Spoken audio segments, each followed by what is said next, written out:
Good evening, everybody, and welcome to Zoom In on a Fresh Conversation.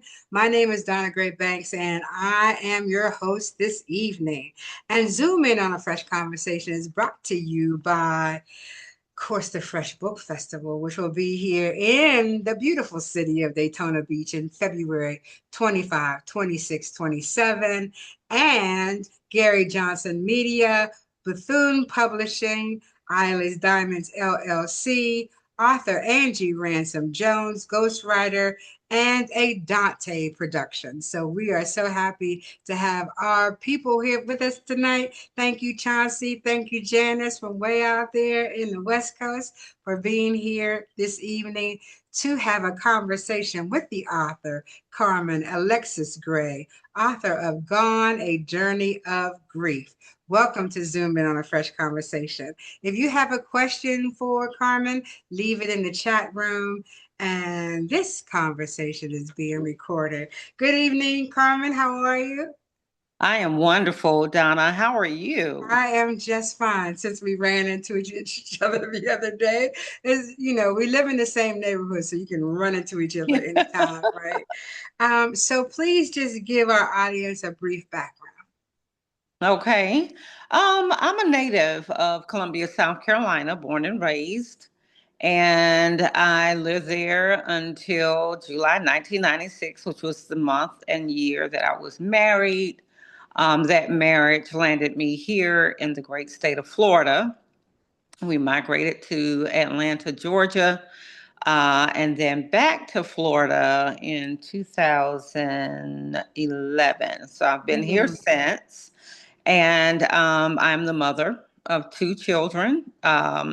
One deceased, Curtis Gray, and then I have a surviving daughter, Destiny Amaris Gray.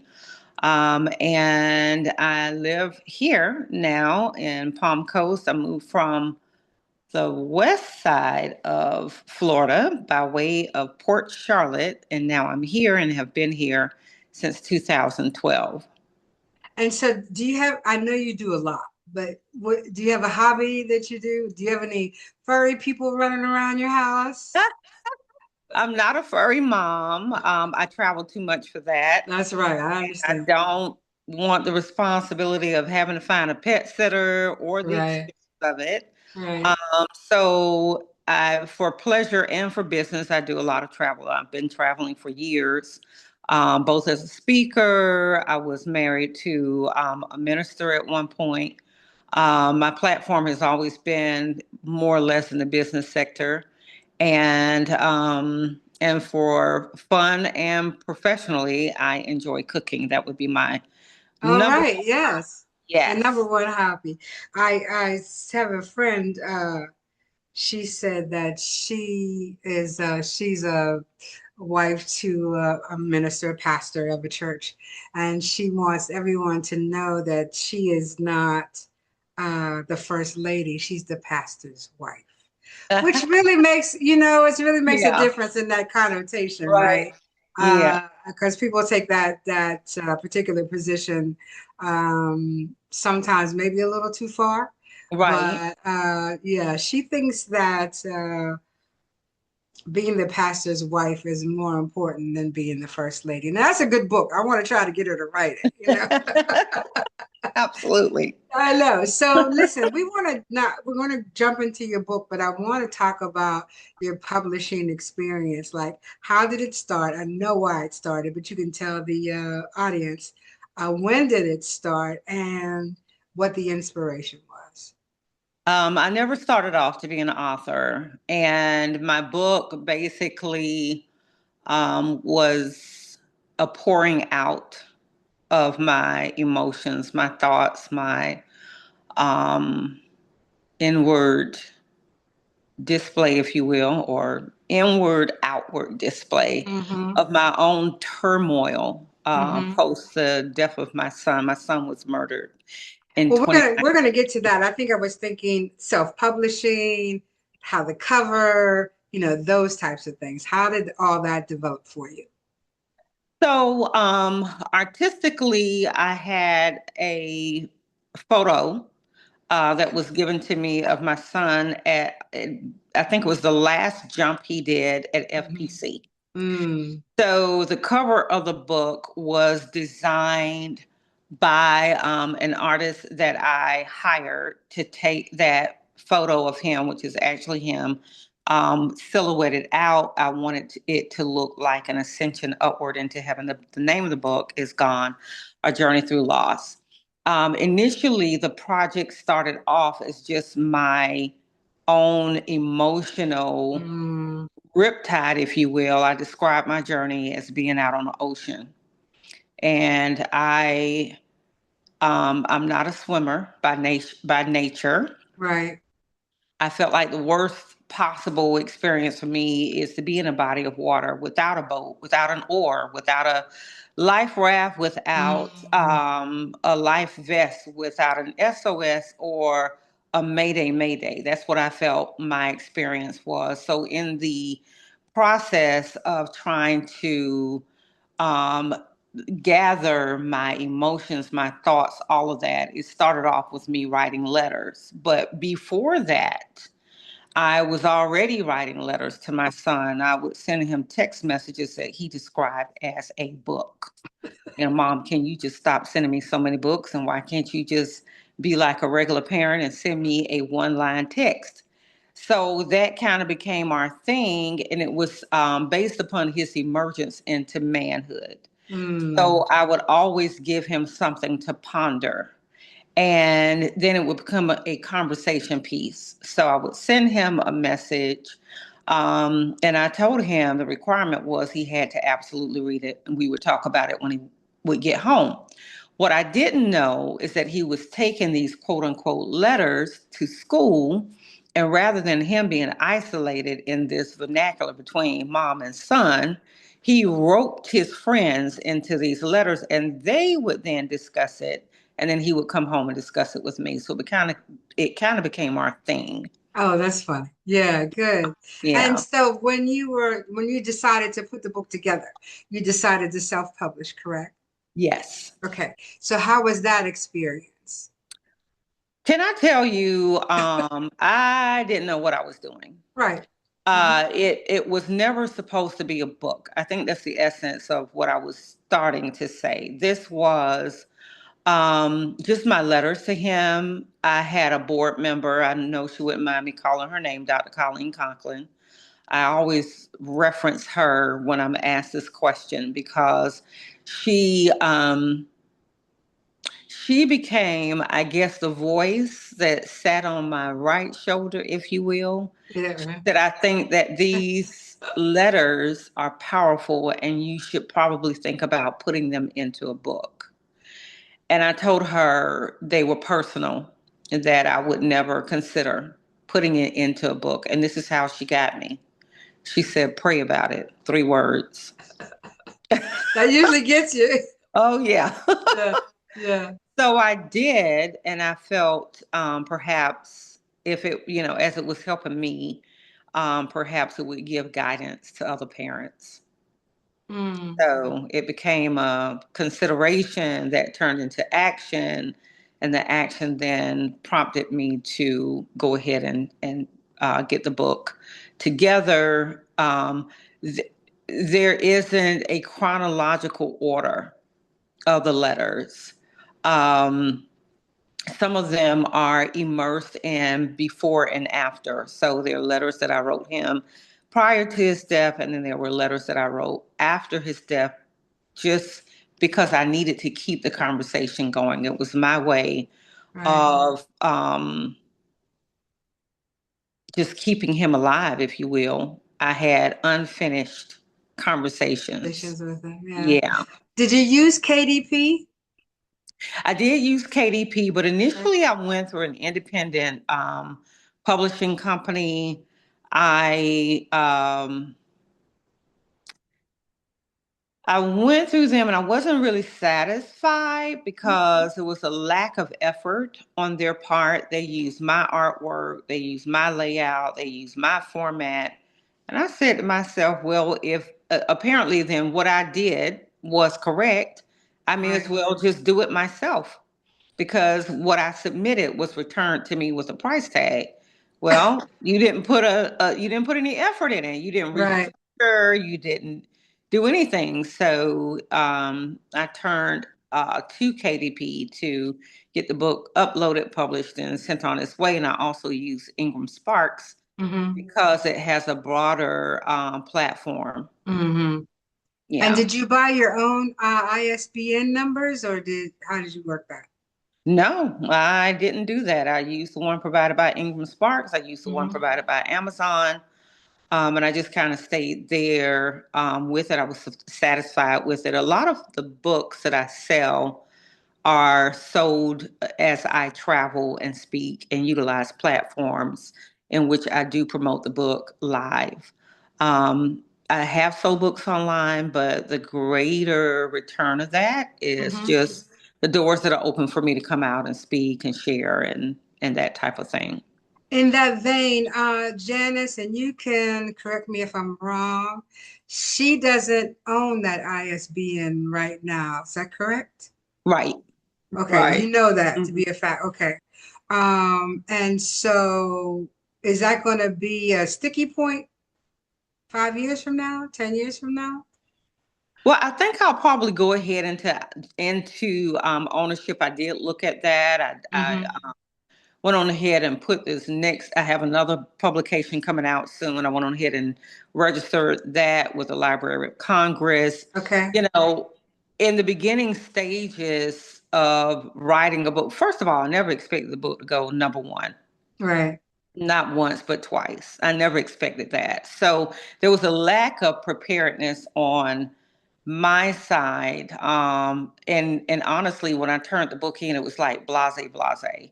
I was literally Oh, if on it my works, it way. works. If it doesn't, it doesn't. Right. Okay. Yeah, I didn't Okay. put much stock into the possibility of it expanding beyond that. Mm-hmm. I kind of came into it kicking, screaming, yelling. I didn't want to do it to start with and was encouraged to be a blessing to other people.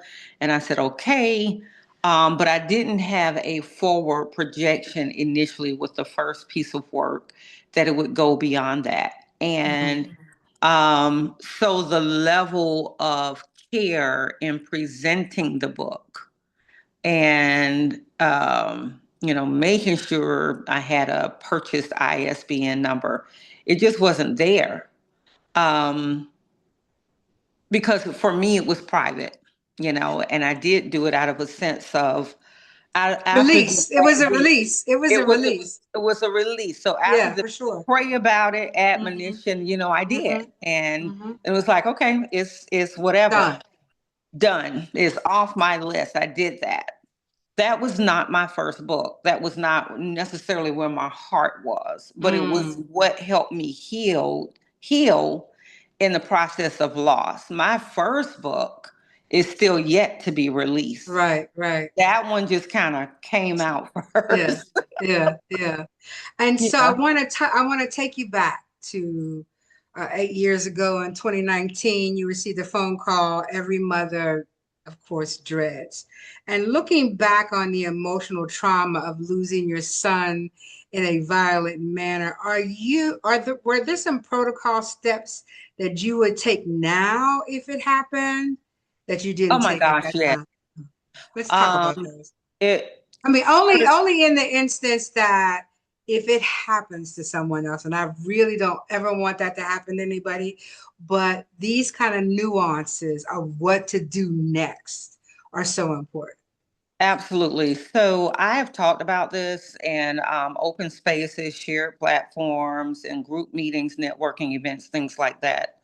Talking with leaders of our community just based on my own Hmm. experience. And so immediately, what happened with me, I um, I put out a safety net for other parents navigating the nuances of such traumatic news and permanent loss and all the things that go with it, the ultimate devastation that no parent ever wants to deal with. My team and I developed a post impact model, something I felt Mm. I would have preferred to have in place. Um, So I started delving. I'm a crazy researcher. I look at everything. I started looking at the SOP for our sheriff's department. I wanted to know what is the standard operating procedure for something like this. Mind you, my son was the first teenage homicide for this county in 12 years. 12 years. There were too many things dropped. They weren't prepared, um, and I know that they executed as best as they felt they could under the circumstances, but there were so many balls dropped. One was, um, I know my son called me prior to being shot. He told me he was on his way home, and we had this little thing that we did. He had to FaceTime me because the same way I can see your background, I wanted to see where he was. Right, That was the rule. If I couldn't be there, I need to know, one, you're safe. Who are you with? So he called to let me know there was a parent in the house. I actually spoke to the members of the home. Just that was just the way he was raised. That was the protocol. And even though Curtis was 18, he wasn't out of my house, so I didn't consider him to be grown. right, He had a curfew. He was on his way home, and the rule of thumb of for both my children, if anything ever occurred, you call mom, you call dad, let us know something, make us aware. I didn't get a phone call. mm, What I received was a phone call from my daughter, who was notified via social media, because the kids were saying, rest in peace, Curtis, or rest in peace, Kurt. Destiny, we're so sorry for your loss. And she called me. She goes, Mom, something's wrong with Curtis. I said, it can't be. I just hung up with him. What are you talking about? So she says there's all kind of RIP messages on social media. Nobody's saying anything. So I had to find out through the kids in the community that my son was shot and killed. I called our sheriff's department. They kept hanging up or telling me they couldn't answer my questions. I was at a training event. I had just become a newly licensed insurance agent, and I was going through training in Charlotte, North Carolina. oh, you weren't even in town? I was not in town. Oh, I was sorry. not in town. And it was the first time in years that I had left him. But I felt like, okay, he's 18, he's responsible. While I was So away, Destiny is older. she's older. Okay. Destiny was off at college, Georgia State University. She got messages through, at that time, it was Snapchat. And she says, Mom, something's wrong. So I immediately called. I called the sheriff's department. Can you confirm that an 18-year-old African American male was brought into your facility, or because I didn't know if they had taken him to the jail, did they take him to the hospital? I knew nothing. Can you confirm if a 18-year-old male was indeed shot tonight, and if so, where is he? And they wouldn't. Oh, we lost you. Hmm. Dang, she was just getting to to all the protocols. I don't know what happened. Everybody else still here?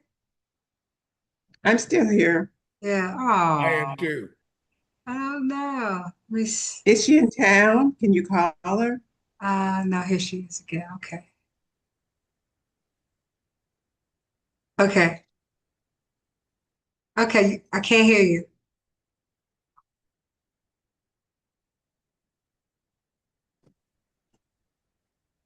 Okay. Now. Yeah, yes. Oh, please forgive me. I'm so That's all sorry right. for that.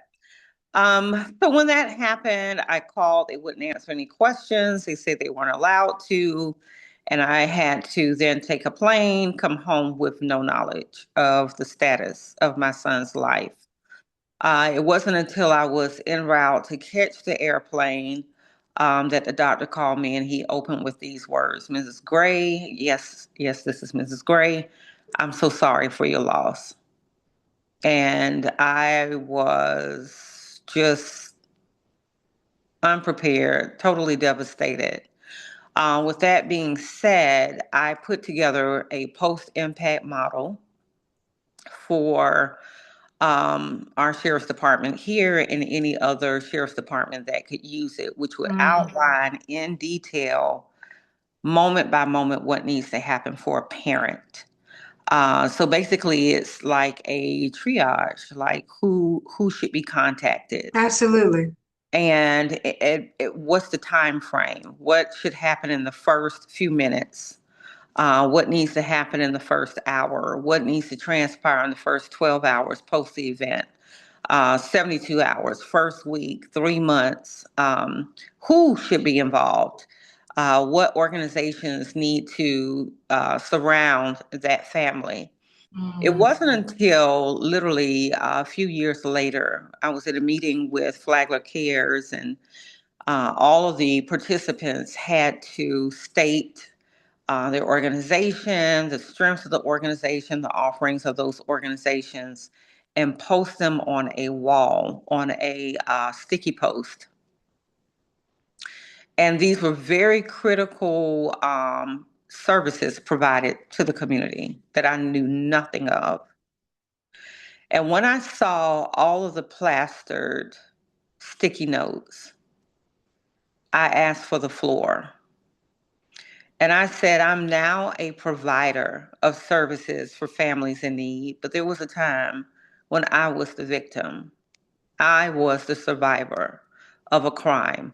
I was the parent, basically, literally without a lifeline. Me and my daughter waited 10 months to receive help, and I didn't get it from my county. I had to go to St. Johns County because I didn't know that the resources were available.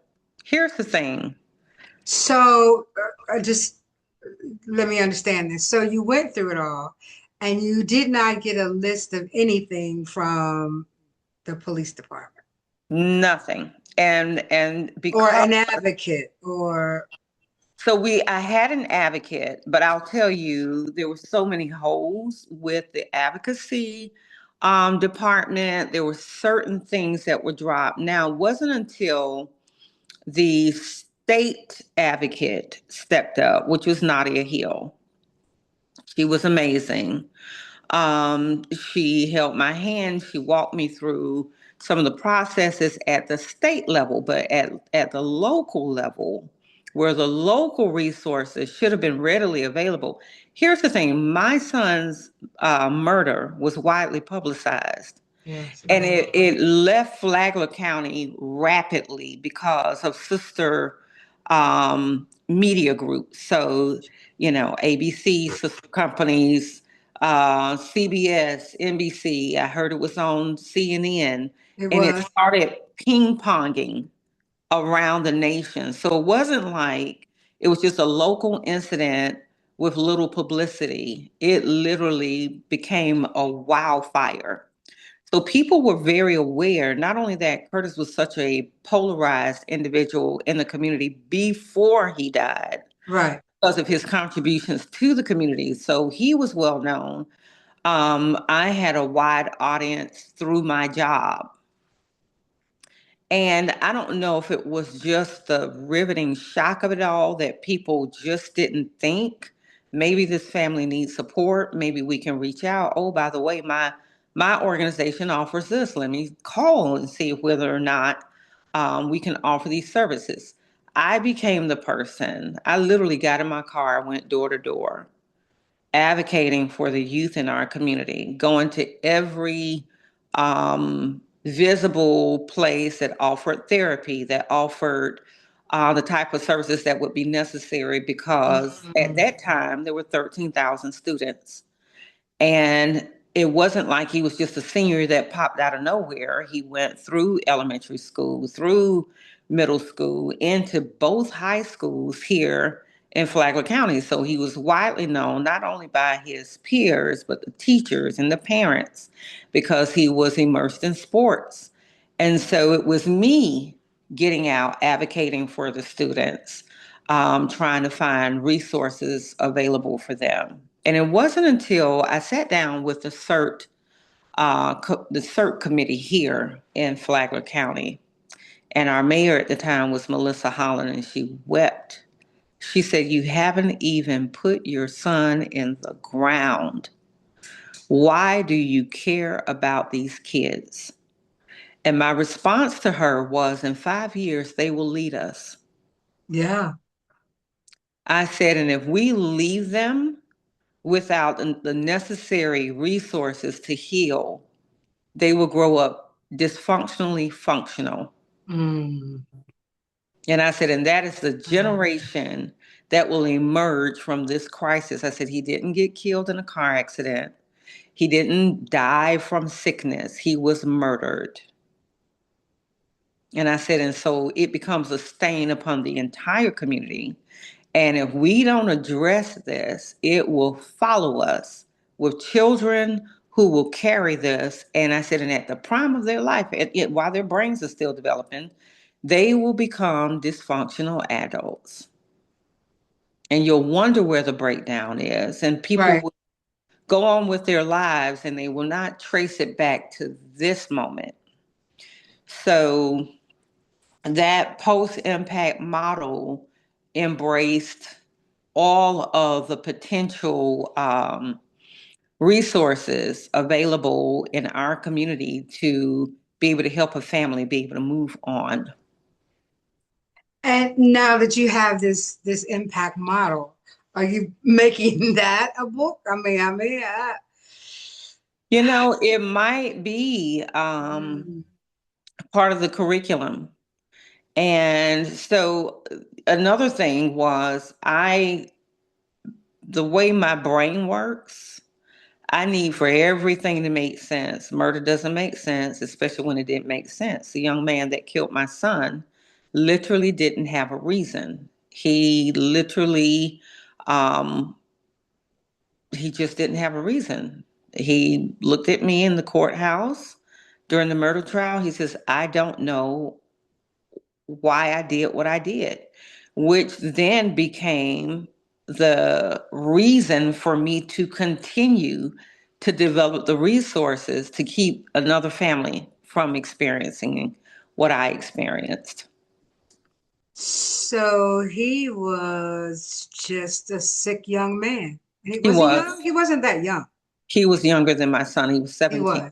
He Okay. was 17. He had a history of mental outbursts. Right. Um, he was just a troubled child that continued to get passed through the system. He went through DJJ. He obviously escalated. The problem I had with that was he didn't come to them as a murderer, but when he exited from under their care and the Mm. provision of support he should have received, he came out as a murderer, and he was only out for 2 weeks Before this happened. before this happened, without supervision. There should have been guidelines for that. He should have had a curfew. So there was just a very nonplussed approach to who he was as an individual, but he was also a student that was dropped through the cracks, that made a permanent decision that took the life of one student and permanently altered his. Yeah, there's another case in the land here just recently of a young man who, like this young man, has been in troubled situations for a long time. Yeah, But no one ever really, just took it in and said, listen, you may really need some help, right? mhm, So it's it's the cry out for help that a lot of times the status quo misses. absolutely. Yeah, for sure. And so thank you for sharing that story with us. I'm not going to let you delve too much more into that because I'm sure it's heartbreaking every time that you talk about it. But when I want to talk about your son died in 2019. Your book was published in 2023. Did you take that length of time to write it, or it took you that length of time to release it? So it was probably a combination of both. Okay. I wrote until I got to a place where the need to write wasn't as great. Mm. And I remember the guilt I felt with the last letter because it was an Yeah. awareness for me, one, that I had hit a plateau in a sense that allowed me to be able to move on from the place that I was in. The guilt associated with that is I kind of felt like I was leaving him behind. Mm. So I waited after the last letter because I wasn't sure. I wasn't really sure what to do. I almost felt like If you wrote the letter and if you wrote the book, that would end your connection somehow. absolutely. There Right. was Yeah, an I get it. emotional, I yeah, definitely get it. Right. yeah. Yeah. Yeah. It And was so, almost like I was saying a final farewell. But right. the reality of that was too that in the writing of the book, I went through all 5 stages of grief. So you didn't have to go to therapy. That's one of the, or No, I did you? went through Okay. therapy. Mm. I went through. So let me tell you, my family was big on therapy because Okay. while this was indeed a tragedy, the loss of my son 8 months prior to this was the loss of a 22-year marriage. Mm. And as a result of that, my entire family was going through therapy. So we went through family therapy together because of the nature of the loss of the marriage. This wasn't irreconcilable differences. This wasn't we grew apart. It wasn't that. It was another trauma, and it was unforeseen, and it dealt a heavy blow to both my children. So I knew in order for them to recover and not be a wash, rinse, and repeat in somebody else's life, that I Mm-hmm. needed to arrest that trauma in their life. And I made them go through therapy. My son didn't want to be labeled. Mm. Mm-hmm. He says, Mom, people are going to call me crazy. He was an athlete. He was a football captain. He ran track. He was very popular in school. He did not want the association of having to go through therapy attached to his name. But he went through deep depression Mm-hmm. because of his father, who he perceived his father to be. Suddenly, he wasn't that person anymore. This And was what the I minister? This was the this was the minister. minister. Okay. So what I said to him. Which makes it a little bit, whatever it Right, was. because there's a higher Yeah. expectation Right. for Right. the lifestyle, the Right. message has got to match the lifestyle, the whole nine. So Curtis went through um, a really deep depression. He was very connected to his dad. It Mm-hmm. affected his grades. His Mm-hmm. grades were failing, plummeting. And so I set up not just mental health counseling with him. I went to the school, I talked to the principal, Mm. and I said to him, you have to have a support system. And I said, you're expecting your dad to be this one all be all. He's not that. You're going to have to find other men in the community that will support you and teach you the things that your dad is not able at this time in his life to teach you. So you need someone to show you leadership. You need someone who can teach you how to love a woman. You need someone who will teach you financial responsibility. And those were things that his father began in his life, but could not walk through the rest of his life with him. And what I explained to my son was wherever trauma intercepts your life, it shapes you for the rest of your life.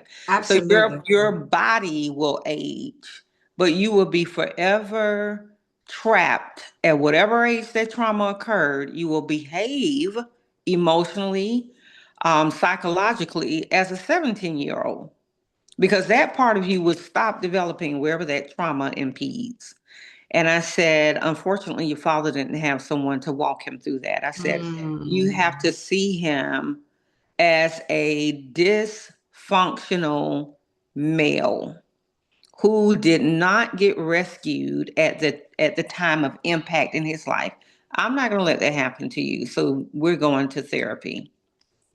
And um, he consented. And once he consented, he became an advocate for mental health for his other peers.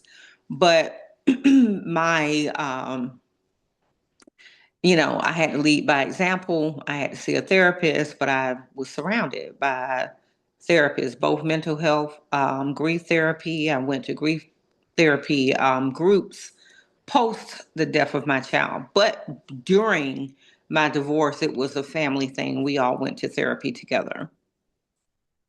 And what did this span? What is the span? When did the 8 months.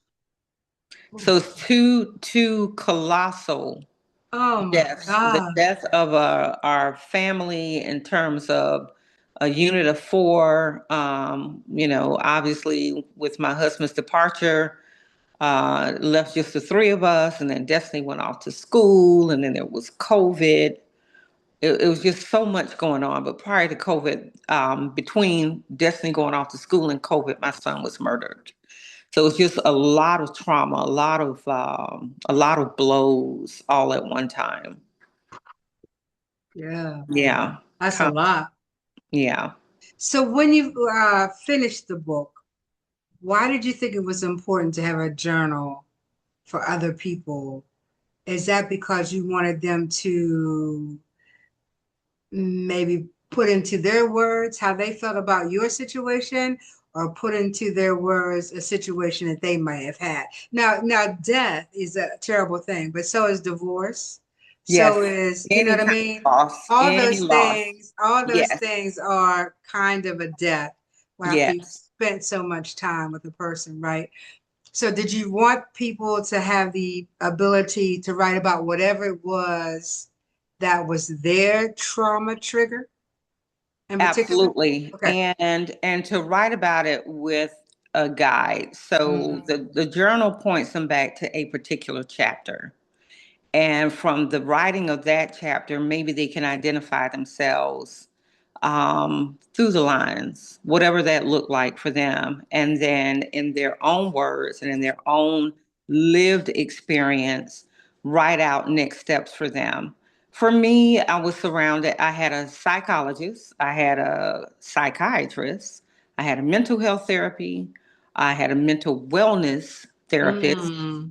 and I was determined I wouldn't be stuck. I was determined that I would not be in the same place as I was in that moment because it was monumental. And And you for couldn't be me, stuck. You couldn't I stay just there. no, You I couldn't couldn't stay. stay I there. mean, really, Right. yeah. It was too much. It's almost like being buried alive. Right. So for me, I wanted something that was practical for people who, one, will not make the investment in themselves. We know people like that. Yeah. Everybody knows somebody Right. who is going to refuse therapy. One, they feel like it's not for them. Two, Right. they feel like it's a sign of weakness. Three, it may be affordability. Four, I don't have time to sit down with somebody. My life is too busy. Time heals all wounds. Well, it doesn't. It perpetuates wounds that go untreated. So I wanted to have something. Not healing yourself is like quicksand. Absolutely, You will absolutely, slowly just sink. and it shows And up you, in other places. right, and your own muck and mire, Yeah, right? Mm, it affects other people. So I was right. married to someone who didn't invest in healing. I was married to someone who masked the issues of his Mm, life. And all of that stuff, it has tentacles. It's like an octopus. It reaches into everything. It shows up in other places. it does. Yeah. And it becomes a dysfunction Mm, that is accepted as a norm. Oh, well, so and so, that's just the way they are. No, yeah. that's an issue. that needs to Yeah. be addressed. So I wanted to have something, one, that was practical, two, that could be applied right away, three, that would produce results. Everything that I do I'm a results driven individual by profession, by personality. It has to Well, have, just by cooking, because you know yes, what, you got to follow the recipe. Right? absolutely, If you don't follow the recipe out, it's not on me. Right? Yeah, absolutely. right. Exactly. So for Because me, I wanted to make sure that the book hmm wasn't a moving piece, hmm a moment of inspiration, but something that would actually provide next steps, for the reader. right, And if exactly. not for the reader, maybe the Mhm. reader knows someone who could use the materials that are in the book. And I get How's that a lot. I get how's that a lot. Destiny? How's Destiny? Destiny's doing good. Okay. Destiny recently relocated. She's Okay. living in London now. She's redefining her life. She's Absolutely. a curator that's pursuing her entrepreneurial pursuits, and she thought she would have a larger audience in London. Saturday has officially been 7 days, and she's landed her first curatorial show, which is with a huge fashion Museum. brand. Oh, wow. Fashion brand. So this Yeah. is going to be new for her. Her background, she started in Atlanta, and then she migrated to New York. She works with most prolific artists, and her job is to place that artist with the necessary galleries and museums around the world that will showcase their art. So now she's branching out on her own, and she's loving every minute of it. Living the dream. That's wonderful. Yeah. Yeah. And so I want to, this time is just ticking by. So I want to touch on your nonprofit, Rise Above Violence, also known as Long Live Kurt. Long live Kurt. So the kids came up with LLC. And I just let them do the name. They Right. wanted to feel involved, so it's LLC, Rise Above the Violence. Right. I when I'm talking on different platforms, people kind of go, LLC is limited liability corporation. No, it's not. It's Long Live Kurt. Right. Yeah. And I so, always, I always yeah, well, explain that. people want to make Right. out what they want to make out, right? But the nonprofit now is still into effect. The nonprofit is very much in effect, Okay. and it is a hub that it showcases what we do in the community. And part of that is obviously keeping Curtis's legacy alive. hmm Like I mentioned before, he was a strong mental health advocate because of his own path and journey through positive mental health and having to go through therapy. And he was an advocate for drug abuse prevention. So, when all these things happened, what I didn't know is that he had started a peer to peer support group. The hmm students came to my home and they said, "Well, what are we going to do now?" Kurt was our leader. And to this day, the peer to peer support group is still in effect, alive and well. They still meet. It's a support group for young men. They maintain accountability to each other, to their dreams, their goals. A lot of these young men now have gone off to be professionals in one area or another. Some of them are fathers, and they are still keeping in contact with each other. The nonprofit profit focuses on two things. One, and the hub of that is Who Cracked My Egg, Right. which is a culinary program that focuses on students ages 12 through 19. It's an SEL learning platform, which is a social emotional learning platform. We are very focused on emotional resilience in our students. Mm. So important. It's it is so important. That emotional resilience will tamp down violence. And violence is not always outward. Sometimes it's inward. Sometimes it results in suicide ideation, self-harm. In the state of Florida, statistically, the last time I looked at the numbers, 66% of students will either commit violence, and out of that 66%, 55% of them will be implicators in that violence. So they'll either be on the receiving end of it or the giving end of it. Yeah, and some of that comes through bullying. We see the effects of that. And when you and I were growing up, it was sticks and stones, don't break my bones, words would, never hurt me. And we fought with our fists if we ever got in a fight. These kids now, it's a different thing. My son was standing outside of a car that he was beckoned to. There were no words, there's no altercation. Um, the young man never said anything to him. He just called him up to the car and shot him from the back seat of a Yukon. So it's a different kind of Was that a gang related thing? he was being promoted in a gang. Mm. Yep. So he was out for a kill.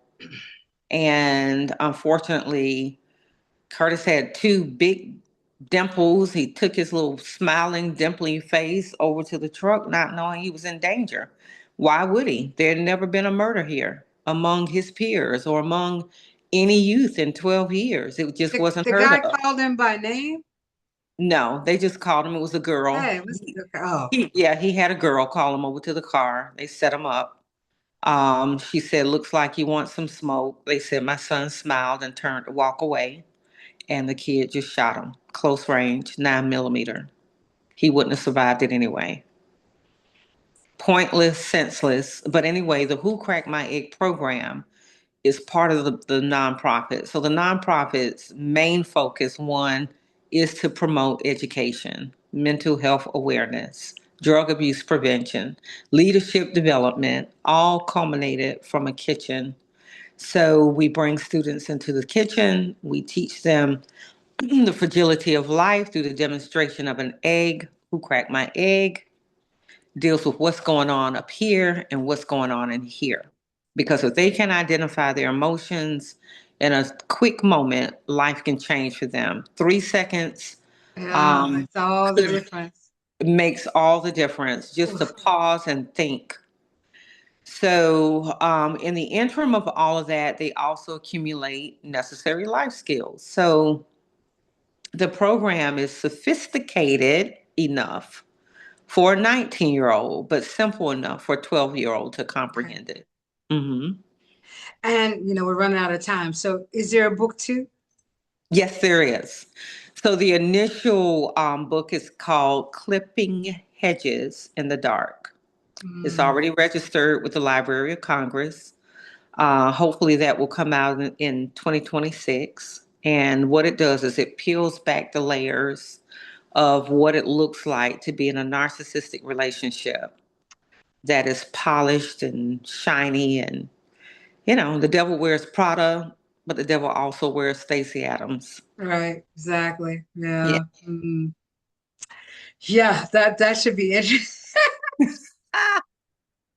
And tailor-made suits, let me tell you. Right? Oh my goodness. Yeah.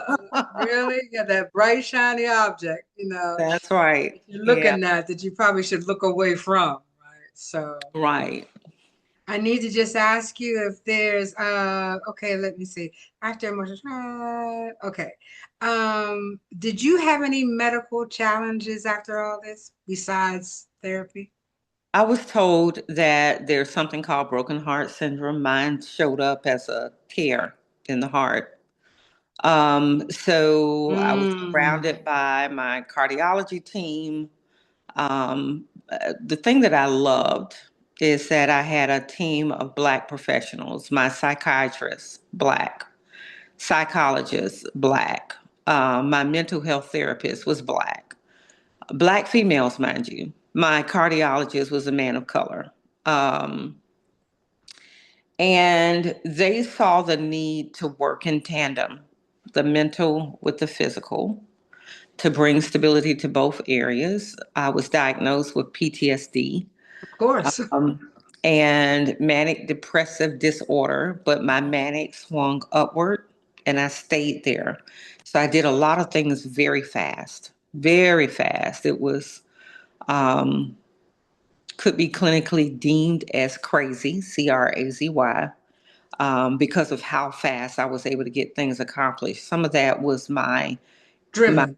my inability Mhm. to deal with the weight of the loss of my son, so I stayed busy and I got involved with things that it would take some people a year and a half to do. I had my nonprofit up and running within weeks. It was fully functional. I had a fully functional board. We were registered with the state.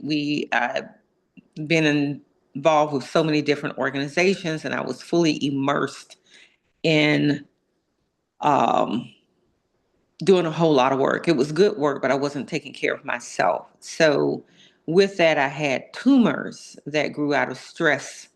They were in my back. I lost 33% of my vision. And so, a lot of times, especially us women, and I'm going to say Black women, we tend to square our shoulders up, lift the chin up. We'll walk out that door, hair fluffed, and the world around us can be crumbling. And because we will inwardly deal with whatever the issue is, a lot of times we're harming ourselves in the process because we haven't been taught what healing looks like. Right. Now there's a term out here, self-care. People are talking about that more and more, but how do you define that for what's good for you? Is it laying up on the beach? Maybe so. Is it having a sip of coffee in a quiet cafe? Maybe. But you have to put more work into it than that. Right. And I had to get to a place where I was good enough to me so I could survive for the child I had Right. left behind, which was destiny. Right. And so my triage of supporters started pouring into me. My general practitioner was a Black woman. I absolutely loved her. She had to really like have some mama sense talk Mm-hmm. with Mm-hmm. me, to the point where I was in her office and she took both my hands and she just started praying. And she just said, God, I've done everything for her that I can do, but if you don't intervene, she will die. And that got my attention. And I thought I need to live so I can fulfill the promise I made to my son 2 days prior to his death. He Mm. asked me, Mom, promise me you'll be great. At 18 years old, I didn't know what that meant. It was a Mm. loaded statement. And I didn't know what to say. I talked to him like he was a child. And I said, okay, I'll be great. I got the stretch marks to prove it. Right. Exactly. I got the He road said, map right here. he said, Mom, I need for you to promise me you'll Mm. be great. And I did. I didn't know 2 days later he would be snatched. Right. From I you. didn't know 2 days later my world would be turned upside down. And part of that promise was me getting well enough to be well enough. And I thank you so much for sharing this story. I mean, I lived through it just because I lived here, but there were so many other people who may have only heard a touch of it, but really didn't Right. understand exactly what happened. And the name of the book is Gone, A Journey of Grief by No, Carmen gone a journey through loss. Through Loss. Yes. And the author is Carmen Alexis Gray, and you can buy her book on any platform. And do you have any parting words for us or how we can stay connected? Absolutely. So I do take speaking engagements. I travel all over, not just in the local area. I absolutely love what I do. I do something called transgenerational recovery, which is very enlightening. I do talk about the book. I talk about my journey through trauma, what that looks like, how to heal, how to get to the other side. That can be accessed through my website, Carmen Alexis Gray. If you ever want to book me for a speaking engagement, and You Do can you also, have your book next to you so you could? You I, don't? That's okay. I do Sorry. not. I'm It's all sorry. right. Oh, I should have done that. I don't No, know what well, I I was should have thinking about. reminded you. It's okay. Mhm. So, but I can be accessed through that or longlivekurt.com. Okay. Thank you so much for sharing. Now, Miss Janice Kearney does an anthology, I think, every 2 years. And if she decides to do one on grief, I'm sure she's going to be contacting you Awesome. because your story is poignant and worth rehearing on any platform. So I thank you for taking the time.